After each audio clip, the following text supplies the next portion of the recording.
ఓం. ఈనాటి అంశము సృష్టి ప్రయోజనం. ప్రశ్న: సృష్టిని జగత్తుని సృష్టించటంలో పరమేశ్వరునికి ఏమి ప్రయోజనం? ఈ ప్రపంచాన్ని సృష్టించటంలో పరమేశ్వరునికి ఏమిటి ప్రయోజనం అనేది ప్రశ్న. అయితే జవాబు: సృష్టి చేయకుండుటలో ప్రయోజనమేమి? సరే, చేస్తే ఏంటి ప్రయోజనం అని అడుగుతున్నారు కదా, చేయకుండా ఉంటే ప్రయోజనం ఏమిటి? మరలా ప్రశ్న. సృష్టించకుంటే తాను ఆనందంతో ఉండవచ్చు, జీవులకు కూడా సుఖదుఖాలు కలగకుండేవి. ఒకవేళ సృష్టి లేకపోతే తాను ఆనందంతో ఉండవచ్చు, జీవులకు కూడా సుఖదుఖాలనేవి కలగకుండా ఉండేవి. జవాబు: ఇది సోమరుల, ఆలసుల, దరిద్రుల మాట. పురుషార్థపరులు ఇలా అనరు. జీవులకు ప్రళయకాలంలో సుఖదుఖాలు ఏముంటాయి? సృష్టిలోని సుఖదుఖాలతో పోలిస్తే సుఖం ఎన్నో రెట్లు అధికంగా ఉంటుంది. ఎందరో పవిత్రాత్ములైన జీవులు ముక్తి సాధనలను చేసి మోక్షానందాన్ని పొందుతారు. ప్రళయంలో సుషుప్తిలో లాగా పని పాటలు లేకుండా సోమరులుగా పడి ఉంటారు. ప్రళయ సమయంలో అయితే ప్రళయానికి పూర్వపు సృష్టిలో జీవులు చేసిన పాప పుణ్య కర్మల ఫలితాన్ని ఈశ్వరుడు ఎలా ఇవ్వగలడు? దానిని జీవులు ఎలా అనుభవించగలరు? దీనికి సృష్టి గనక చేయకుండా ఉంటే ఆనందంగా ఉండొచ్చు, పరమేశ్వరుడు ఆనందంలోనే ఉండొచ్చు, జీవులకు కూడా సుఖదుఖాలు కలగకుండా ఉండేవి అని అంటున్నారు. దానికి జవాబు చెప్తున్నారు. ఇది ఎవరనుకుంటారంటే ఈ విధంగా సోమరులు, అలసులు, దరిద్రులు అంటే బద్ధకస్తులు, దరిద్రులు అనే మాట పురుషార్థపరులు ఎప్పటికీ ఇలా అననే అనరు. జీవులకు ప్రళయకాలంలో అసలు సుఖదుఖాలు అనేవి ఏముంటాయి? సుఖంతో దుఃఖంతో ప్రళయ సమయంలో ప్రమేయం లేదు. సృష్టిలోని సుఖదుఖాలతో పోలిస్తే సృష్టి సమయంలో సుఖదుఖాలను రెండింటినీ కూడా పోల్చి చూస్తే దుఃఖం కంటే సుఖమే ఎక్కువగా ఉంటుంది. అయితే మనం ఈ విషయాన్ని ఎప్పుడూ కూడా ఆలోచించాం. కష్టం వచ్చినప్పుడు దాన్ని అనుభవించటం బాధ కాబట్టి పదే పదే నాకు కష్టం వచ్చింది, నాకు కష్టం వచ్చింది, నాకు మాత్రమే ప్రపంచంలో ఇన్ని కష్టాలు వచ్చినాయి, ఇంకెవరికీ లేవు అనే భ్రమతోటి పదే పదే కష్టం గురించి ఆలోచిస్తారు. కానీ పుట్టిన దగ్గర నుంచి ఇప్పటి వరకు మనం అనుభవించినటువంటి సుఖాలని గురించి ఆలోచించాం. సుఖం హాయిగా ఉంది కాబట్టి బాధ లేదు కనుక దాని గురించి తలంచమన్నమాట. అందుకని ఇక్కడ చెప్తున్నారు, సుఖదుఖాలతో పోలిస్తే మనిషి సుఖమే ఎన్నో రెట్లు అధికంగా అనుభవిస్తాడు. ఎందరో పవిత్రాత్ములైన జీవులు ముక్తి సాధనను చేసి మోక్షానందాన్ని పొందుతారు. సృష్టి సమయంలో ప్రళయంలో సుషుప్తిలో లాగా పని పాటలు లేకుండా సోమరులుగా పడి ఉంటారు.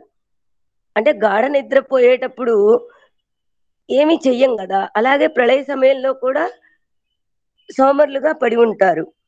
ప్రళయానికి పూర్వపు సృష్టిలో జీవులు చేసిన పాప పుణ్య కర్మల ఫలితాన్ని ఈశ్వరుడు ఎలా ఇవ్వగలడు? మరి ప్రళయానికి ముందు సృష్టిలో జీవులు ఎన్నో కర్మలు చేస్తారు, పాపకర్మలు, పుణ్యకర్మలు. వాటి యొక్క ఫలితాన్ని ఈశ్వరుడు ఇవ్వాలి అంటే తప్పకుండా సృష్టి జరగాల్సిందే. సృష్టి జరగకపోతే జీవులు ఈ పాప పుణ్యకర్మల ఫలితాన్ని అనుభవించటానికి అవకాశం లేదు అంటున్నారు. ఎవడేని కండ్లుంటే ప్రయోజనం ఏమిటి అని అడిగితే చూడటం అనే కదా చెప్పగలం. ఈశ్వరుల్లో జగత్ రచన చేసే విజ్ఞానం, బలం, క్రియ ఉండి జగదుత్పత్తిని చేయకపోతే ఆ శక్తుల యొక్క ప్రయోజనం ఏమిటి? ఏమీ ఉండదనే మీరు అనగలరు. జగాన్ని సృష్టించినప్పుడే పరమాత్ముని న్యాయ ధారణ, దయాది గుణాలు సార్థకాలవుతాయి. అతని అనంత సామర్థ్యం జగదుత్పత్తి, స్థితి, ప్రళయ వ్యవస్థలను చేసినప్పుడే సఫలమవుతాయి. నేత్రాల స్వాభావిక గుణం చూడటం, అలాగే పరమేశ్వరుని స్వాభావిక గుణం జగదుత్పత్తిని చేసి జీవులందరికీ అసంఖ్యాకమైన పదార్థాలను ఇచ్చి పరోపకారం చేయడం. సృష్టిని ఎందుకు చేయాలి అనే ప్రశ్నకి ఇక్కడ సమాధానం చెప్పేశారండి. భగవంతుడి దగ్గర ఆ సామర్థ్యం ఉంది కాబట్టి సృష్టిని చేయడం అనేది తప్పనిసరి అని చెప్పారు. అలా చేసినప్పుడే జీవులు కర్మఫలాల్ని అనుభవించగలరు. అంతేకాకుండా భగవంతుని యొక్క శక్తియుక్తులు కూడా తెలియబడతాయి. స్వాభావికంగా ఎవరి దగ్గర ఏ గుణం ఉంటుందో వాళ్ళు ఆ కర్మ చేస్తారు. అంటే శిల్పాన్ని తయారు చేస్తాడు, కుండ తయారు చేసేవాడు ఆ శక్తి ఆ సామర్థ్యం ఉంది కాబట్టి మట్టిని తీసుకొని కుండ తయారు చేస్తాడు. అలాగే స్వాభావికంగానే పరమేశ్వరుని దగ్గర జగదుత్పత్తిని చేసే శక్తి ఉంది కాబట్టి అది చేసి జీవులందరికీ అసంఖ్యాకమైన పదార్థాలను ఇచ్చి పరోపకారం చేశాడు పరమేశ్వరుడు. ఇంకెవరైనా చదవండి. ఓం నమస్తే. కళ్యాణ్ గారు ఎక్కడ ఏది చదువుతున్నారు? అమ్మ సత్యార్థ ప్రకాశంలో అష్టమ సముల్లాసంలో సృష్టి ప్రయోజనం అనే అంశం తల్లి చదివింది. అష్టమ సముల్లాసం అలా తీస్తాను. ఇప్పుడు విత్తనం ముందా చెట్టు ముందా అనే ప్రశ్న దగ్గర నుంచి మొదలవుద్ది.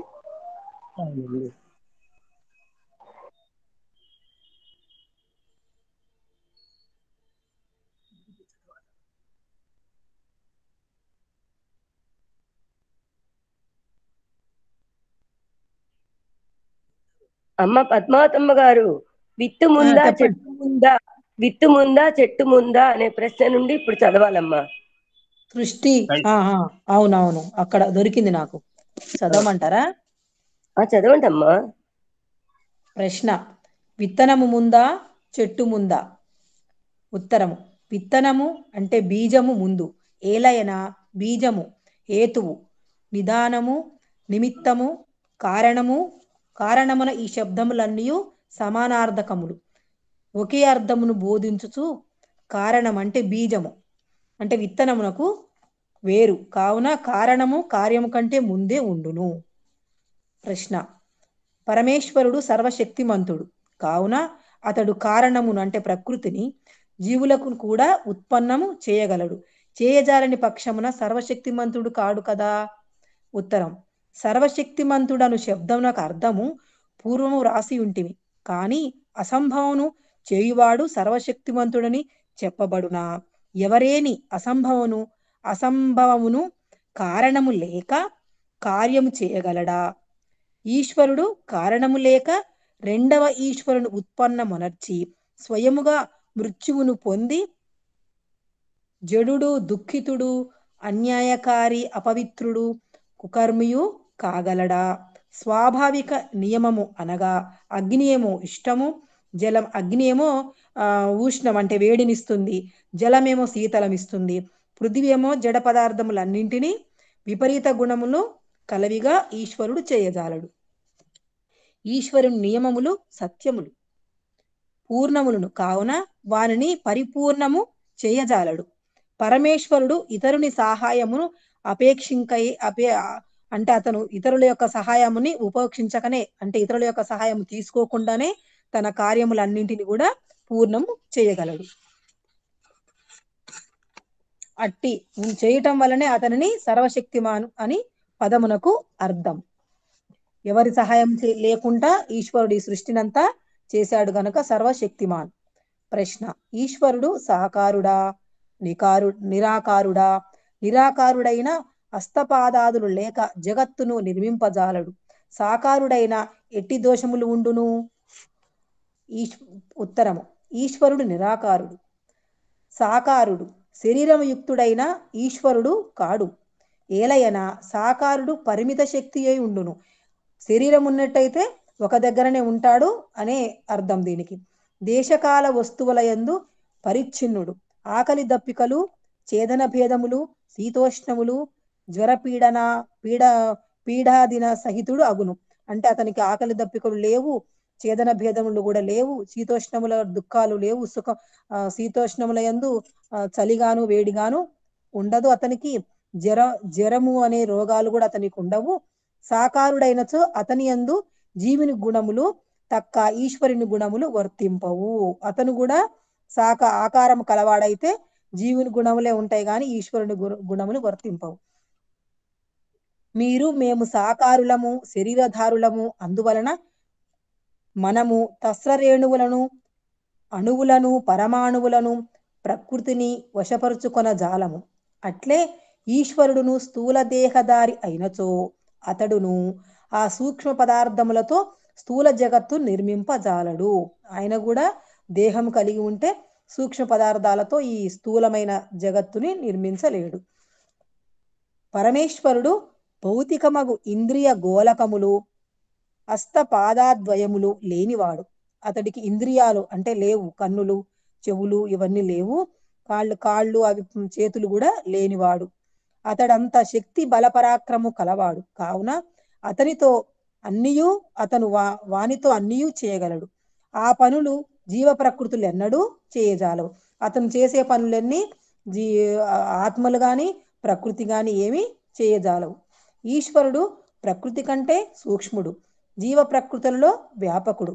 అందువలననే అతన్ని పట్టుకొను జగదాకారమును మార్చగలడు. అంటే అతడు ప్రకృతి కంటే సూక్ష్ముడు, జీవాత్మ కంటే సూక్ష్ముడు. అతను ప్రకృతి కంటే సూక్ష్ముడు, జీవ ప్రకృతులు అంటే జీవాత్మలోను ప్రకృతిలోను కూడా అంతటా వ్యాపించి ఉన్నాడు. ప్రశ్న: మనుష్యాదుల తల్లిదండ్రులు సాకారులు కావున వారి సంతానము సాకారము. తల్లిదండ్రులు నిరాకారులైన సంతానము నిరాకారమై ఉండేది. అట్లే పరమేశ్వరుడు నిరాకారుడైనచో అతడు నిర్మించిన జగత్తు కూడా నిరాకారమై ఉండవలసింది కదా. ఉత్తరం: ఈ ప్రశ్నము పిల్లవాని ప్రశ్న వలె ఉన్నది. మేమిప్పుడు చెప్పియున్నాము కదా, పరమేశ్వరుడు జగత్తునకు ఉపాదాన కారణము కాదు, అతడు నిమిత్త కారణం అని. మరియు స్థూలమైనది ప్రకృతి, పరమాణువులు జగత్తునకు ఉపాదాన కారణం. అది నిరాకారము కాదు, పరమేశ్వరుని కంటే స్థూలమై ఇతర కార్య పదార్థముల కంటే సూక్ష్మమైన ఆకారము కలిగి ఉంది. పరమేశ్వరుడు నిమిత్త కారణం, అతడు ఉపాదాన కారణం కాదంటే, ఉపాదాన కారణం అంటే ఒక మట్టి ఉంటే అది తీసుకొని కుండను చేయగలుగుతారు, అంతేనమ్మా? ఓం ఉన్నారా? ఇది మీరు పూర్తి చేసేయండి. పూర్తి అంటే చదివేసేయండి అమ్మా. ఎక్కడి వరకు అంటే ఇప్పుడు సృష్టి, మనం ఈ విషయం ఎక్కడి వరకు ఉన్నది? మూలే మూలాభావత అమూలం మూలం ఉంది కదా, అంతవరకు ఒకటే విషయం. సృష్టి ప్రయోజనం ఇంతవరకు. అలాగే పరమేశ్వరుని కంటే స్థూలమై ఇతర కార్య పదార్థముల కంటే సూక్ష్మమైన ఆకారము కలిగి ఉన్నది. అనగా ఉపాదాన కారణ గుణములు కార్యమున ఉండును, కానీ నిమిత్త కారణ గుణములు కారణమున ఉండవని భావం. ప్రశ్న: కారణము లేకున్న పరమేశ్వరుడు కార్యములు చేయజాలడా? ఉత్తరము: చేయలేడు. ఏలయన దేనికి అభావము, ఉనికి ఉండదో అది భావము. ఉనికి కలది అగుట అసంభవము. ఎవడేని నేను వంద్యాపుత్ర పుత్రికల వివాహము చూసి తిని, వారు నరశృంగపు ధనుర్బాణములు ధరించి ఆకాశ పుష్పముల మాలను వేసుకొని ఉండిరి. వంద్య అంటే గొడ్రాలు, శృంగం అంటే కొమ్ములు, ధనుర్బాణము ధరించివి. ఈ విధముగా రెండు మానవుల జలముతో స్నానం, వారు ఎండమావుల జలముతో స్నానము చేయుచుండి గంధర్వ నగరమున ఉండెడి వారు. అట మేఘములు లేకయే వర్షము కురిసెడిది, పృథివి లేకయే అన్ని ధాన్యములు పండెడివి అని గప్పాలు పలికిన అవి ఎట్లు సంభవమో, అట్లే కారణము లేక కార్యమేర్పడుట అసంభవము. మరియు అట్లే ఎవడేని నాకు తల్లిదండ్రులు లేరు, నేను పుట్టి తిని నా ముఖమున నాలుక లేదు, నేను మాట్లాడుచున్నాను అనియు, కన్నములో పాము లేదు కాని అందుండి బయటకు వచ్చినది, నేనెక్కడను లేను, మీరు ఎక్కడకు లేరు, కానీ మేమందరము వచ్చితిమి అని అనిన అవి అన్నీ అసంభవములు, పిచ్చివాని మాటలగును. ప్రశ్న: కారణము లేక కార్యము కాజాలదేని? కారణమునకు కారణమేమి? కేవలము కారణమైనేని ఎవరికి అవి కార్యములు కావు.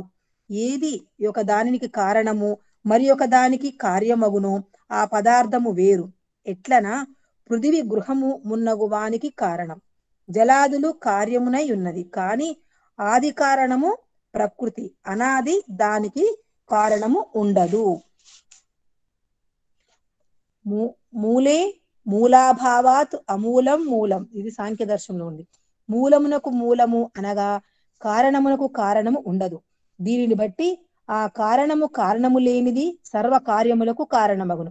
ఏలయన కొండొక కార్యారంభ సమయమునకు పూర్వము 3 కారణములు తప్పక ఉండవలయను. వస్త్రమును సిద్ధమగుటకు పూర్వము సాలెవాడు, దుదితో నిర్మించిన నూలు, నలికాయ ఉండవలను. మగ్గపు సామాన్లు పూర్వం ఉండినప్పుడే వస్త్రము సిద్ధమగును. అట్లే జగత్ ఉత్పత్తికి పూర్వము పరమేశ్వరుడు, ప్రకృతి, కాలము, ఆకాశము, జీవులు అనాదులై ఉన్నప్పుడే ఈ జగతును ఉత్పత్తి అగును. వీనిలో ఏ ఒక్కటి లేకున్నను జగత్ ఉత్పత్తి కానేరదు. ఓం. ఓం నమస్తే. సృష్టి ఇతర పదములు. ఈ సృష్టి విషయమున నాస్తికులు ఇట్లందరు: శూన్యం తత్వం భావోసి భావోపి వినశ్యతి వస్తు ధర్మత్వాది నాశస్య. సాంఖ్య సూత్రము. అభావాత్ భావోత్పత్తి నానుపమృత్యు ప్రాతుర్భావాత్. ఈశ్వర కారణం పురుష కర్మ ఫల్యదర్శనాత్. అనిమిత్తతో భావోత్పత్తి కంటకాత్యైక్ష్వాది దర్శనాత్. సర్వమనిత్యం ఉత్పత్తి వినాశ ధర్మకత్వాత్. సర్వం నిత్యం పంచభూత నిత్యత్వాత్. సర్వం పృథక్ భావలక్షణ పృథక్త్వాత్.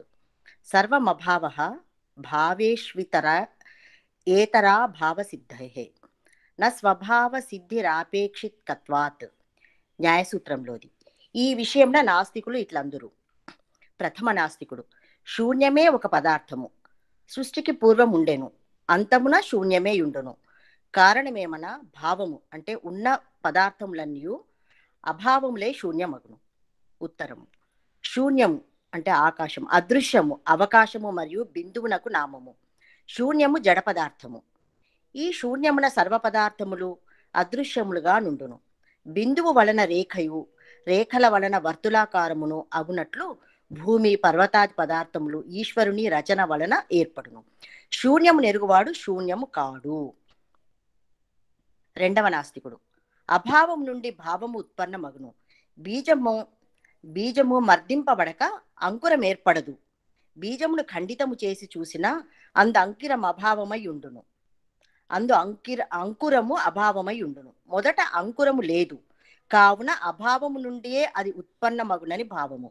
ఉత్తరము: బీజము నుపమర్దము అంటే నాశము చేయునది ప్రథమమున బీజముననే ఉండును, అనగా అంకురము మందున్నదని భావము. లేకున్నా అది బీజము నుండి ఎన్నడూ ఉత్పన్నము కానేరదు. అంటే బీజము నాశనం అయినప్పుడే అందులో నుంచి అంకురము ఏర్పడుతుంది అని ఇక్కడ స్వామీజీ తెలియజేశారు. మూడవ నాస్తికుడు, కర్మములకు ఫలము పురుషుడు కర్మములను ఆచరించుట వలన లభింపదు. కారణమేమనా ఎన్నియో కర్మలు నిష్ఫలమగుట చూచుచున్నాము.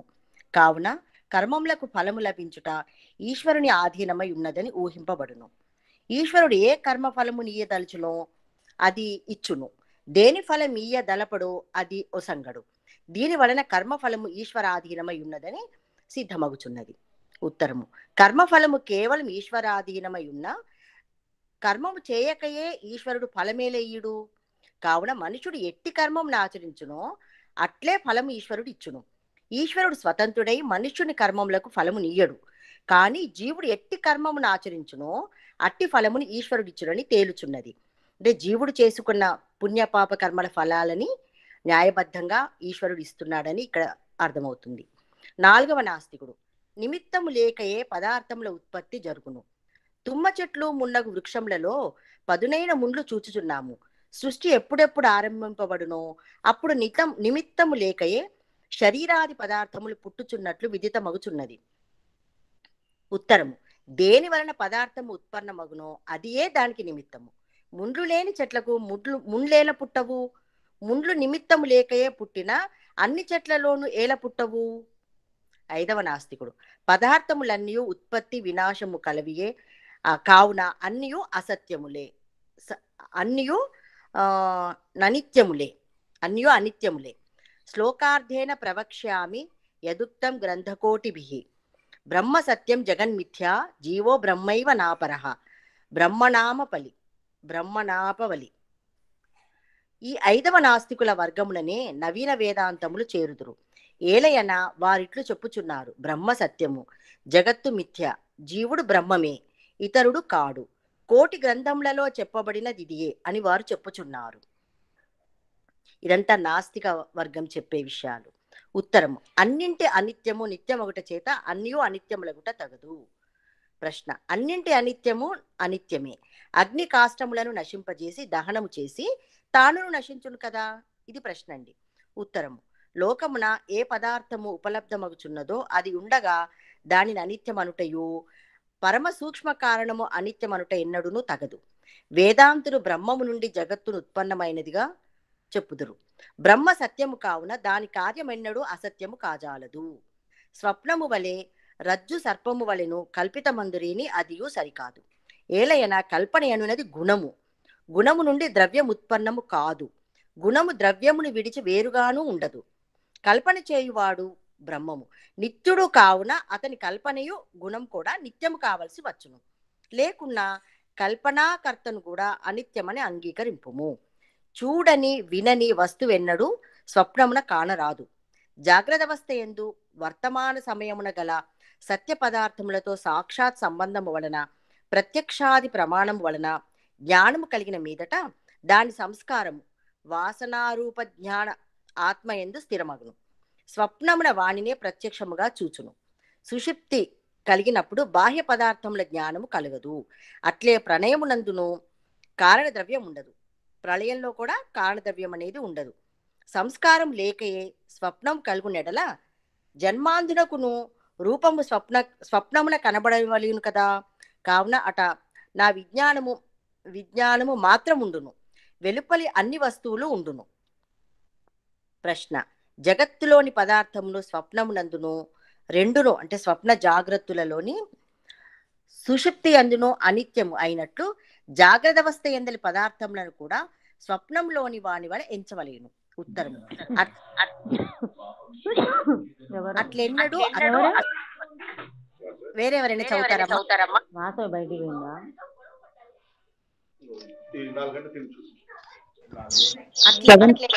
అంగీకరింపజాలము. ఏలయన సుషుప్తులలో బాహ్య పదార్థ అజ్ఞానము వాని అభావం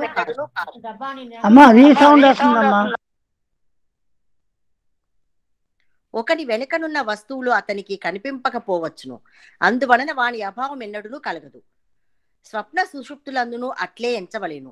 కావున ఇంతకు పూర్వము చెప్పినట్లు బ్రహ్మము, జీవులు, ప్రకృతి, జగత్తునకు ఉపాదాన కారణము అను అవన్నీ సనాదులు, నిత్యములు, సత్యములును. 6వ నాస్తికుడు: పంచభూతములు నిత్యములగుట వలన సమస్త జగత్తు కూడా నిత్యమే. ఉత్తరము: ఈ విషయం సత్యము కాదు. ఏలయన ఏ పదార్థముల ఉత్పత్తికి వినాశమునకు కారణములు చూడబడుచున్నవో అవి నిత్యములు కావు. అవి నిత్యములగునచో సమస్త స్థూల జగత్తు, శరీరములు, ఘటపటాదులైన పదార్థములు ఉత్పన్నములై నశించుట చూచుచున్నాం కదా. కావున కార్య పదార్థములు ఉత్పత్తి వినాశము గలవి, నిత్యములెన్నడును కావు. నిత్యములన్నీ అంగీకరింపకము. 7వ నాస్తికుడు: ఎవరైనా చదువుతారా అండి? కంటిన్యూ చేయమంటారా? చదవమంటారా అండి?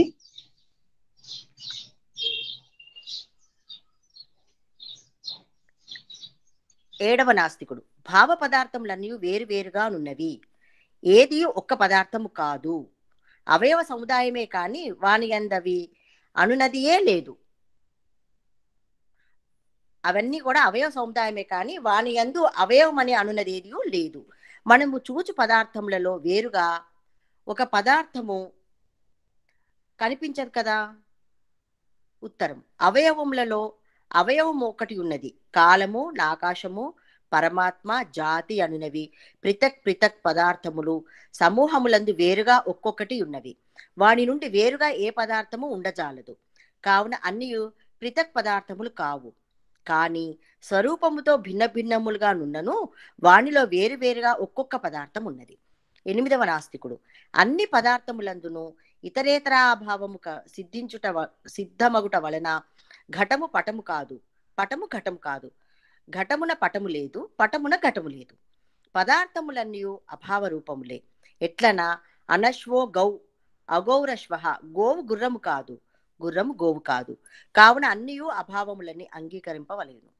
ఉత్తరము, సర్వ పదార్థములందును ఇతరేతర అభావమునకు సంబంధం ఉండవచ్చును. కానీ గవి గౌ, అశ్వే అశ్వ, గోవునందు అశ్వాభావములున్నను గోవునందు గోవు ఉన్నది కదా.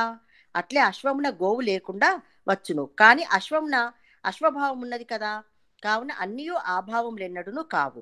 పదార్థముల భావమే లేకున్నా ఇతరేతర అభావం ఎందులో దేని అభావం చెప్పగలరు? 9వ నాస్తికుడు, స్వభావం వలననే జగదుత్పత్తి జరుగును. నీరు నన్నము కలిసిన పురుగులు పుట్టును. విత్తనములు మట్టి జలము కలిసిన గడ్డి వృక్షములు పాషాణములు మున్నగినవి పుట్టును. సముద్రమున వాయుయోగమున తరంగముల వలన నురుగు, పసుపు, సున్నము, నిమ్మరసము కలిపిన లాల్ కుంకుమ సిద్ధమగును. ఇట్లే సర్వ జగత్తును తత్వముల స్వాభావిక గుణముల వలన ఉత్పన్నమగును. దీనిని నిర్మించు కర్త ఎవడునూ లేడు. ఉత్తరము, స్వభావము వలన జగత్తు పుట్టిన వినాశనమెన్నడునూ కాదు. వినాశము చెందుట వస్తు స్వభావం అందువేని ఉత్పత్తి కలుగజాలదు. ద్రవ్యములందు ఉత్పత్తి వినాశము రెండు స్వభావములు ఒకే క్షణమున అంగీకరింతువేను ఉత్పత్తి వినాశముల వ్యవస్థ ఏర్పడదు. మరియు నిమిత్తముండుట వలన ఉత్పత్తి వినాశములను అంగీకరింతువేని నిమిత్తమును ఉత్పన్నములైన వినష్టములకు ద్రవ్యముల కంటే వేరుగా అంగీకరింపక తప్పదు. స్వభావం వలన వస్తువు ఉత్పన్నమగుచో ఈ భూగోళమునకు సమీపమున ఇంకొక భూగోళము, సూర్యుడు, చంద్రుడు ఏల ఉత్పన్నము కావు. ఏ వస్తువులు కలిసి ఎయ్యనెయ్యది ఉత్పన్నమగుచున్నవో అవి అన్నీ ఈశ్వరునిచే ఉత్పన్నము చేయబడిన బీజములు. అన్నము జలము కలియుట వలన గడ్డిగాదము, వృక్షములు, క్రిమికీటకాదులు ఉత్పన్నములగును. అవి లేకున్నా కలుగవు. పసుపు, సున్నము, నిమ్మరసము వేరువేరుగా దూరముగానున్న వానిని నీ ఒక చేర్చిన చేరును, వాని అంతటినీ ఒకచో చేరవు.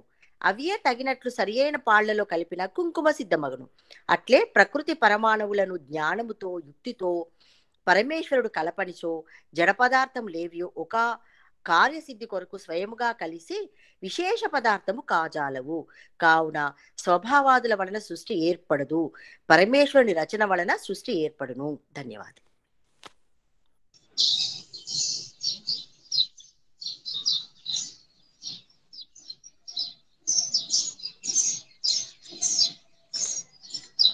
ఓం సత్యార్థ ప్రకాశ్ ఇంకెవరి దగ్గర ఉందండి? ఉన్నవాళ్ళు లక్ష్మణరావు గారు మీరు చదవండి స్వామి. ఉన్నవాళ్ళు అందరూ చదవచ్చు. నా దగ్గర ఉందండి, చదవమంటారా? చదివండి. జగత్తు అనాది కాదు. ఈ జగత్తునకు కర్త పూర్వము లేడు, ఇప్పుడునూ లేడు, ముందును ఉండబోడు. అనాది కాలము నుండి ఇట్లే ఉన్నది. ఎన్నడూ ఇది పుట్టలేదు, ముందెన్నడును నశింపదు. ఉత్తరము, కర్త లేక క్రియ కాని క్రియాజన్య పదార్థము కాని ఏర్పడజాలదు. సంయోగ విశేషము వలన రచన కనపడుచున్నది. అందువలన అవి అనాది ఎన్నడును కాజాలవు. సంయోగము వలన ఏర్పడు వస్తువు సంయోగమునకు పూర్వం ఉండదు, వియోగమునకు తర్వాత ఉండదు. ఇది నీవు అంగీకరింపవేని కఠినము కంటే కఠినమైన పాషాణాదులు, వజ్రములు, నుక్కు మున్నగునవి ముక్కలు ముక్కలుగా చేసి కాని కరిగించి కాని భస్మము చేసి కాని చూడుము. దానిలో చిన్న చిన్న పరమాణువులు కలిసి ఉన్నవో లేవో నీకు తెలియను. కలిసిన వస్తువులు సమాంతరమున సమయాంతరమున తప్పక వేరగును. జీవుడెన్నడూ ఈశ్వరుడు కాడు. ప్రశ్న, అనాది ఈశ్వరుడెవ్వడునూ లేడు. యోగాభ్యాసము వలన నణిమాదైశ్వర్యమును పొంది సర్వజ్ఞత్వాది గుణయుక్తుడై కేవల జ్ఞాని అయిన జీవుడే పరమేశ్వరుడు అనబడుతున్నాడు. ఉత్తరము, అనాది పరమేశ్వరుడు జగత్రస్త లేనినాడు సాధనముల వలన సిద్ధమగు జీవుల యధారము జీవన రూపమగు జగత్తు శరీరము ఇంద్రియ గోళములు ఎట్లు సిద్ధమగును? ఇవియు లేక జీవుడు అభ్యాసము సాధనము చేయజాలడు. సాధనములు లేని నాడు సిద్ధుడు ఎట్లు కాగలడు? జీవుడు ఎట్టి సాధనము చేసి సిద్ధుడైనను స్వయం సనాతన అనాది సిద్ధి గల ఈశ్వరుని సిద్ధిలో అనంత సిద్ధి ఉన్నది. అతనికి తుల్యుడెవడునూ కాలేడు. ఏలయన జీవుని జ్ఞానము పరమావధి వరకు వృద్ధి పొందునను పరిమిత జ్ఞానము పరిమిత సామర్థ్యము కలవాడే యగును. అనంత జ్ఞానము అనంత సామర్థ్యము కలవాడెన్నడును కాజాలడు. చూడుడు, ఏ యోగియు నేటి వరకు ఈశ్వరకృత సృష్టి క్రమమున మార్చగలవాడు కాలేదు, ఇక ముందును కాచాలడు. అనాది సిద్ధి పరమేశ్వరుడు నేత్రములతో చూచుటకును చెవులతో వినుటకును నిబంధనలు ఏర్పరిచి ఉన్నాడు. దీనినే యోగియు మార్పజాలడు. కావున జీవుడెన్నడూ ఈశ్వరుడు కాజాలడు. ప్రశ్న: కల్పాంతరముల యందు సృష్టి ఈశ్వరుడు విలక్షణముగా నిర్మించునా, ఒకే విధముగా రచించునా? ఉత్తరము: ఇప్పుడు ఎట్లున్నదో అట్లే పూర్వమును ఉండెను, ముందును ఉండును, భేదం ఉండదు. సూర్యాచంద్రమసౌ ధాత యథా పూర్వమకల్పయత్ దివీంచాంతరిక్ష మధోస్వహ. ధాత పరమేశ్వరుడు పూర్వకల్పమున ఎట్లు సూర్యచంద్రులను, విద్యుత్తును, పృథివిని, అంతరిక్షమును మున్నగు వానిని నిర్మించినో అట్లే ఇప్పుడును నిర్మించి ఉన్నాడు, ముందును అట్లే చేయును. కావున పరమేశ్వరుని కార్యములలో ప్రమాదాదులు ఉండవు. కావున ఎల్లప్పుడూ ఒకటిగానే జరుగుచుండును. వృద్ధిక్షేములను పొంది జ్ఞానము గల జీవుడు అల్పజ్ఞుడు. కావున అతని కార్యములలో భ్రమ ప్రమాదులు కలుగుచుండును. ఈశ్వర కార్యములు ఎన్నడెట్లు కలగవు. ప్రశ్న: సృష్టి విషయమున వేదాది శాస్త్రములలో విరోధమున్నదా లేదా? ఉత్తరము: విరోధము లేదు, అవిరోధమే ఉన్నది. ప్రశ్న: అవిరోధమే యున్న ఎడల తస్మాద్వా ఏతస్మాదాత్మన ఆకాశః సంభూతః ఆకాశాద్ వాయుః వాయోరగ్నిః అగ్నేరాపః అదభ్యః పృథివ్యా ఓషధయః ఓషధిభ్యో అన్నం అన్నాద్ రేతః రేతసః పురుషః సవా ఏష పురుషోన్నర సమయః. ఆ పరమేశ్వరుడు ప్రకృతి నుండి ఆకాశము కారణరూప ద్రవ్యం అంతటా వ్యాపించి ఉండు దానిని ఒకటితో చేర్చిన ఆకాశం ఉత్పన్నమైనట్లు అగును. వాస్తవమున ఆకాశం ఉత్పన్నము కాదు. ఏలయన ఆకాశము లేకున్న ప్రకృతి పరమాణువులు ఎక్కడ ఉండును? ఆకాశమునకు పిమ్మట వాయువు, దానికి తదుపరి అగ్ని, దానికి పిదప జలము, జలము తర్వాత పృథివీ నుండి ఔషధులు, వాని నుండి అన్నము, దాని వలన వీర్యము, వీర్యము వలన పురుషుడు శరీరము ఉత్పన్నమగును. ఇట ఆకాశాది క్రమమును అనుసరించియు చాందోగ్యమున అగ్నియాది క్రమంతోను ఐతరేయమున జలాది క్రమమున సృష్టి అయినట్లు చెప్పబడినది. వేదములందొకచో పురుషుడు హిరణ్య గర్భుడు మున్నగు వారి నుండి మీమాంసయందు కర్మము, వైశేషికమునందు కాలము, న్యాయమున పరమాణువులు, యోగమున పురుషార్థము, సాంఖ్యమున ప్రకృతి, వేదాంతమున బ్రహ్మము నుండి సృష్టి జరిగినట్లు అంగీకరింపబడినది. అందువలన దేనిని సత్యమని దేనిని అసత్యమని అంగీకరింపవలయును. ఉత్తరము: వీనిలో అన్నియు సత్యములే, ఒక్కటియు అసత్యము కాదు. వీనిని విపరీతముగా తెలుసుకుని వాడు అసత్యవాది. ఏలయన జగత్తునకు పరమేశ్వరుడు నిమిత్త కారణము, ప్రకృతి ఉపాదాన కారణము. మహాప్రళయము జరిగినప్పుడు ఆకాశాది క్రమమును అనుసరించి సృష్టి జరుగును. అనగా ఆకాశము, వాయువు, ప్రళయము నొందనపు అజ్ఞాదులు ప్రళయము పొందినప్పుడు అజ్ఞాది క్రమమున సృష్టి జరుగును. విద్యుత్తు, అగ్ని ప్రళయము పొందినప్పుడు జలాది క్రమమున సృష్టి జరుగును. ఏ ప్రళయమున ఎంతవరకు ప్రళయము జరుగునో అట నుండియే సృష్టి ఏర్పడును. పురుషుడు, హిరణ్య గర్భుడు అను నీ పదములు ఈశ్వర వాచకములే. ప్రథమ సముల్లాసమున వీరిని గురించి వ్రాసియున్నాము. ఒక కార్యమున ఒకే విషయమున విరుద్ధవాదమున్న అది విరోధమనబడును. 6 శాస్త్రములందును అవిరోధము మెట్లున్నదో చూడుము. మీమాంసయందు లోకమున గర్భము చేష్ట చేయక ఏర్పడు కార్యమే ఉండును లేదు. వైశేషికమున సమయము వెచ్చింపక ఏ కార్యము నెరవేరదు. న్యాయమున ఉపాదాన కారణము లేకున్నా ఏ కార్యము కలుగ చాలదు. యోగమున విద్య, జ్ఞానము, విచారము లేక ఏదియు ఏర్పడదు. సాంఖ్యమున తత్వముల కలయిక లేక సృష్టి ఏర్పడదు. వేదాంతమును నిర్మించువాడు నిర్మింపకున్న ఏ పదార్థము ఉత్పన్నము కాదు. కావున సృష్టి 6 కారణములచే ఏర్పడుచున్నది. ఆ 6 కారణముల వ్యాఖ్య ఒక్కొక్క శాస్త్రమున ఒక్కొక్కటిగా చేయబడినది. కావున విరోధమావంతయు వానిలో లేదు. ఒక గది కప్పును 4 మనుషులెత్తి గోడల మీద పెట్టినట్లుగా 6 శాస్త్రకారులు కలిసి సృష్టి రూప కార్యమును వ్యాఖ్యానించి ఉన్నారు. గ్రుడ్డి వారికి 5 ఒక మంద దృష్టి గల వానికి నేనుగునకు సంబంధించిన అవయవముల్లో ఒక్కొక్క అవయమును తెలిపి అటపై వారినెవరిని ఏనుగెట్లుండును అని ప్రశ్నించిన ఒకడు స్తంభమూలై ఉన్నదనియు, ఇంకొకడు చేటవలెను, మరి ఒకడు రోకలి వలెను, 4వ అంధుడు చీపురు కట్టవలెను, 5వ అంధుడు అరుగువలెను, మంద దృష్టి గల 6వ వాడు 4 స్తంభముల మీద ఒక దున్నపోతు నుంచినట్లు ఉన్నదనియు చెప్పుదురు. అట్లే నేటి అనార్షములు నవీనములకు క్షుద్ర బుద్ధులచే రచింపబడిన గ్రంథములను చదివి ఒకరు మరి ఒకరిని నిందించుటలో తత్పరులై వ్యర్థ కలహములు చేయుచుందురు. వీరి రచనములను బుద్ధిమంతులు కాని ఇతరులు కాని నమ్మరాదు. ఏలయన అందులను అనుసరించి అందులు దుఃఖముల పాలు నేలపొందరు. అట్లే నేటి కల్ప విద్యాయుక్తులు స్వార్థపరులు విషయములోలురైన పురుషుల లీలలు లోకమును నాశనము చేయును. ధన్యవాదాలండి. నమస్తే.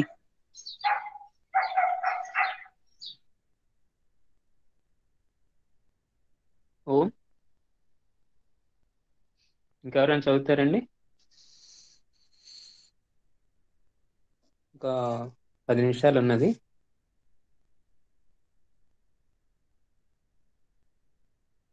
ఇందులో ఖండ ప్రళయం గురించి మీకు అవగాహన వచ్చిందా? మీరు చదవండి స్వామి. ఓం. నమస్తే గురుజీ. నమస్తే ఆచార్యజీ. మహాప్రలయం, ఖండ ప్రళయం ఒక ప్రశ్న వేసారు కదా సంతోష్ గారు. అవునండి. సంతోష్ గారు ఉన్నారా? ఈరోజు లేరండి. దానికి సమాధానం ఇందులో వచ్చింది చూడండి. మహాప్రలయం, ఖండ ప్రళయం ఏమొచ్చింది చెప్పండి. ఇందాక పద్మమ్మ గారు చదివిన దాంట్లో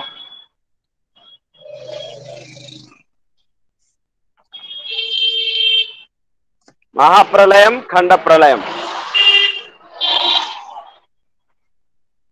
ఏతస్మాత్ ఆకాశ సంభూత ఆకాశాత్ వాయో అగ్ని రాపః ఏముంది? పృథివీ అద్భ్యః పృథివీ పృథివ్యా ఓషధయః ఓషధేభ్యో అన్నరసమయః. దీని ఒకసారి మళ్ళీ చదవండి ఒకసారి లక్ష్మణరావు గారు. దీని అర్థం ఆ పరమేశ్వరుడు ప్రకృతి నుండి ఆకాశము కారణ రూప ద్రవ్యం అంతటా వ్యాపించియుండు. దానిని ఒకచో చేర్చిన ఆకాశం ఉత్పన్నమైనట్లగును. వాస్తవమున ఆకాశం ఉత్పన్నము కాదు.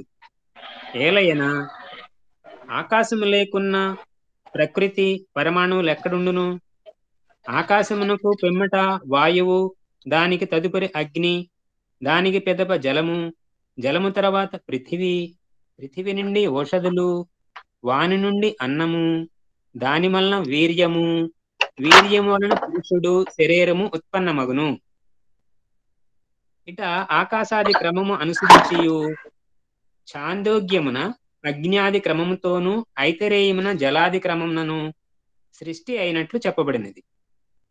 వేదములందు ఒక చోట పురుషుడు, హిరణ్య గర్భుడు మున్నగు వారి నుండియు, మీమాంసయందు కర్మము, వైశేషికమునందు కాలము, న్యాయమున పరమాణువులు, యోగమున పురుషార్థము, సాంఖ్యమున ప్రకృతి, వేదాంతమున బ్రహ్మము నుండియు సృష్టి జరిగినట్లు అంగీకరింపబడినది. అందువలన దేనిని సత్యమని దేనిని అసత్యమని అంగీకరింపవలయను.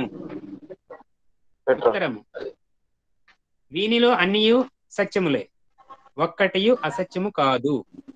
దీనిని విపరీతముగా తెలుసుకున్నవాడు అసత్యవాది. ఏలయన జగత్తునకు పరమేశ్వరుడు నిమిత్త కారణము, ప్రకృతి ఉపాదాన కారణము. మహాప్రళయం జరిగినప్పుడు ఆకాశాది క్రమముననుసరించి సృష్టి జరుగును.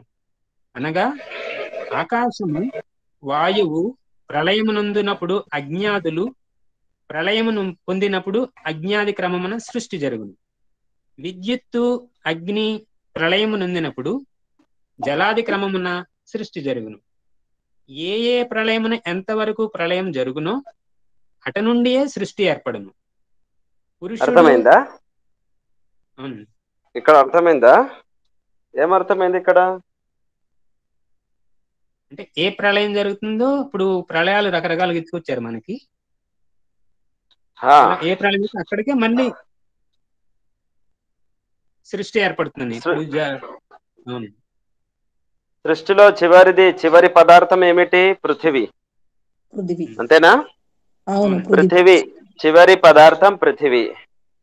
పృథివీ అగ్నితోని ప్రళయం చెందింది అనుకోండి. అగ్ని, జలము, పృథివీ కదా. అగ్ని తర్వాత జలము, జలము తర్వాత పృథివీ. అవునా? పృథివీ జలము వరకు ప్రళయం జరిగి అగ్ని వరకు ఉన్నదనుకోండి. మళ్ళీ సృష్టి ఎక్కడి నుంచి ప్రారంభమవుతుంది? అగ్ని నుంచి జలము, జలం నుండి పృథివీ. జలం వరకు ప్రళయం అయింది అనుకోండి, మళ్ళీ జలం నుండి పృథివీ ఉత్పన్నమవుతుంది.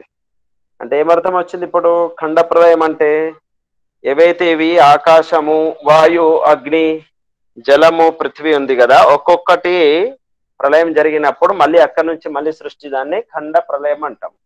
సంపూర్ణంగా సత్వరస్తమస్సు వరకు ప్రళయం జరిగితే దాని పేరు ఏమిటి? మహాప్రళయం. అర్థమైంది కదా? ఇది ఇక్కడ ప్రత్యేకించి ఖండ ప్రళయం అనలేదు. దీన్ని బట్టి అదే ఖండ ప్రళయం, మహాప్రళయము ఎప్పుడు జరుగునాయి దాని గురించి ప్రశ్న ఒకటి వస్తారు. అదే ఇది ఇక్కడ సమాధానం. అంటే ఇప్పుడు మనం సాధ్యం చేస్తున్నప్పుడు కూడా దాంట్లో విషయాలు అర్థం చేసుకుంటూ వెళ్ళాలి. తర్వాత మీరు కంటిన్యూ చేయండి. ఇంకొక పారాగ్రాఫ్ చదవండి. అది ఇంకో శీర్షిక సందర్భం. లక్ష్మణ్ రావు గారు. అది సృష్టి రచన వరకు అయిపోయిందండి. ఇప్పుడు ఏముంది? సృష్టి రచన, అది సృష్టి రచన తర్వాత ఏమిటి? ఇది చదవాలి లక్ష్మణరావు గారు. సృష్టి రచన తత్వరజస్స అది చదవాలి. ఇక్కడ మధ్యలో ఆగిపోయింది, పూర్తి అవ్వలేదు. పూర్తి చేయండి. నిత్యయాః సత్వరజస్తమసాం సామ్యావస్థాయాః ప్రకృతేరుత్పన్నానాం పరమ సూక్ష్మాణాం పృథక్ పృథక్ వర్తమానానాం తత్వ పరమాణూనాం ప్రథమః సంయోగారంభః సంయోగ విశేష అవస్థాంతరస్య స్థూలాకార ప్రాప్తిః సృష్టిరుచ్యతే. అనాది నిత్య స్వరూపమగు సత్వ రజస్తమో గుణముల ఏకావస్థయగు ప్రకృతి నుండి ఉత్పన్నములైనవి పరమ సూక్ష్మములైనటివి వేరువేరుగా తత్వావయములు ఉన్నవి. వానిలో ప్రథమమున సంయోగం ఆరంభమగును. అట్టి సంయోగ విశేషముల వలన అవస్థాంతరములు అన్యములైన అవస్థలను క్రమముగా స్థూల అస్థూలములగు అవస్థలను పొంది విచిత్ర రూపమున ఈ సృష్టి ఏర్పడినది. ఇట్టి సంయోగం వలననే సృష్టి ఏర్పడను. ఈ సూక్ష్మావయవముల ప్రథమ సంయోగమునందు కలిగినదియు కలుపునట్టిదియు అగు ఏ పదార్థము కలదో అది సంయోగమునకు ఆదియు విభాగమునకు అంతము అగును. అనగా దానినిక విభజించు అవకాశం ఉండదు. అట్టి దానినే కారణమందురు. సంయోగమునకు పిదప ఏర్పడునది వియోగమునకు తదుపరి సంయోగానంతరం ఉండునట్లుండునదియు కార్యమనబడును. అట్టి కారణమునకు కారణము, కార్యమునకు కార్యము, కర్తలకు కర్త, సాధనమునకు సాధనము, సాధ్యమునకు సాధ్యము అడుగువాడు చూచుచు అంధుడు, వినుచు బధిరుడు, ఎరుగుచు మూర్ఖుడు అగును. కంటికి కన్ను, దీపమునకు దీపము, సూర్యునకు సూర్యుడు ఉండునా? దేని నుండి ఒక వస్తువు ఉత్పన్నమగునో అది కారణము, ఉత్పన్నమైనది కార్యము. కారణమునకు కార్యరూపమునిచ్చువాడు కర్త అగును. నాసతో విద్యతే భావో నా భావో విద్యతే సతః ఉభయోరపి దృష్టో అనంత్వన్నయో తత్వదర్శిభిః. అసత్తునకు భావః వర్తమానము, సత్తునకు అభావః అవర్తమానము ఎన్నడూ ఉండదు. ఈ రెండింటి నిర్ణయము తత్వదర్శులు చేసి ఉన్నారు. పక్షపాతము కలవారు, దురాగ్రహులు, మలినాత్ములు, అవిద్వాంసులు నైన వారి విషయమున సహజముగా ఎట్లు తెలుసుకొనగలరు? ఏలయన విద్వాంసుడు సత్సంగియునై విచారణం చేయని మనుష్యుడు ఎల్లప్పుడూ భ్రమజాలమున పడియుండును. సర్వ విద్యల సిద్ధాంతముల ఎరుగువారు, ఎరుగుటకు పరిశ్రమము చేయువారు అయిన జనులు ధన్యులు. వారు తెలుసుకొని ఇతరులకు నిష్కపటతతో బోధింతురు. కావున కారణము లేకయే సృష్టి అంగీకరించువాడు ఏమియు ఎరుగడు. ఓం.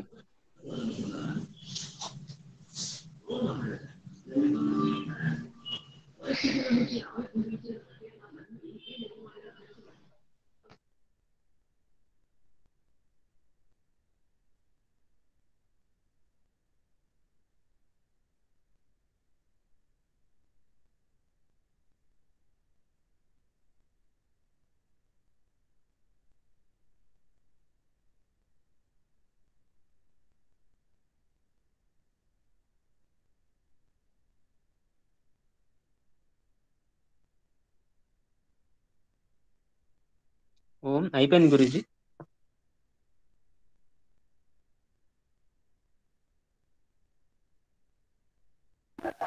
ప్రశ్నోత్తరాలు అడగండి. చదవండి. ప్రశ్నోత్తరాలు అడగండి.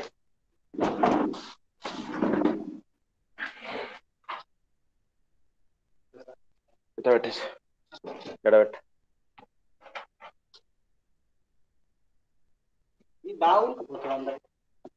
అవి తీసుకో.